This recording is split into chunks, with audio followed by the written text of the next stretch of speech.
আগরতলায় বাঙালি মহিলা সমাজের উদ্যোগে রবিবার অনুষ্ঠিত হলো এক দিবসীয় রাজ্য সম্মেলন।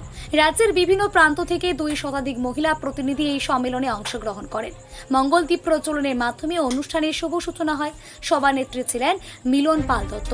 সংগঠনের রাজ্য সচিব কানন দাস স্বাগত বক্তব্যে নারী নির্যাতন, ধর্ষণ ও সহিংসতার ঘটনায় উদ্বেগ প্রকাশ করে দোষীদের দৃষ্টান্তমূলক শাস্তির দাবি জানিয়েছেন।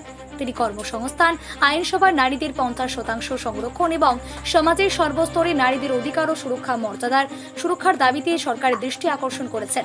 সম্মেলনের প্রধান অতিথি ও নারী পুরুষদের সম অধিকার নিশ্চিত করার উপরও গুরুত্ব আরোপ করেন। সম্মেলনে 9 দফা দাবি উত্থাপন করা হয়।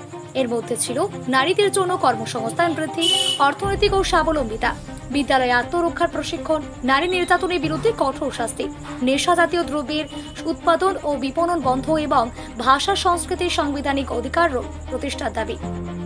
সম্মেলন শেষে এই 9 দফা দাবি দ্রুত বাস্তবায়নের দাবিতে আগরতলা শহরে বিভিন্ন পথ পরিক্রমা করে একটি বিক্ষোভ মিছিল বের করেন বাঙালি মহিলা সমাজের সদস্যরা। নারী অধিকার ও সমাজের ন্যায় বিচারের দাবিতে সরব হয়ে ওঠে আগরতলার রাজপথ। আমাদের আজকে রাজ্যে মহিলা সমাজের রাজ্য সম্মেলন। আমরা প্রত্যেক বছর এই সম্মেলন করি। ত্রিপুরার বিভিন্ন জায়গা থেকে বিভিন্ন মহিলারা আসে। আমরা সকল মহিলাদের নিয়ে, আগরতলার মহিলারাও মিলে আমরা এই রাজ্য সম্মেলন করি।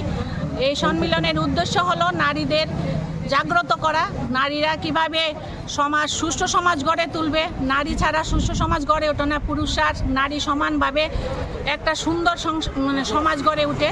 তার জন্য আমাদের এই মহিলা সমাজ আমাদের আজকের দিনে যেই সকল উচ্ছৃঙ্খলায় আমাদের এই রাজ্যে তথা সমস্ত ভারতবর্ষে, সমস্ত পৃথিবীতে বলবো, নারীদের উপর যে অত্যাচার হচ্ছে, কি বল ভাষা নেই যে বলবো, কত বলবো, বলার কোনো নেই।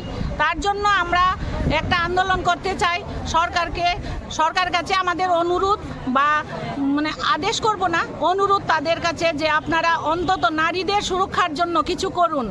আমরা এভাবে কত মরবো, যেরকম মরছে শিক্ষিত মহল, এরকম মরছে আমাদের মতো নিম্নবিত্ত মহল।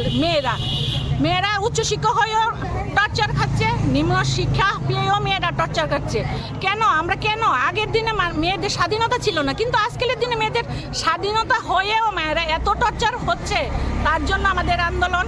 আমাদের ত্রিপুরা রাজ্যের মাননীয় মুখ্যমন্ত্রীর কাছে আমাদের আবেদন যে আমরা নারীরা যাতে সুরক্ষিত থাকতে পারি, আমরা তাদের কাছে এবং প্রধানমন্ত্রীর কাছে আমাদের আবেদন।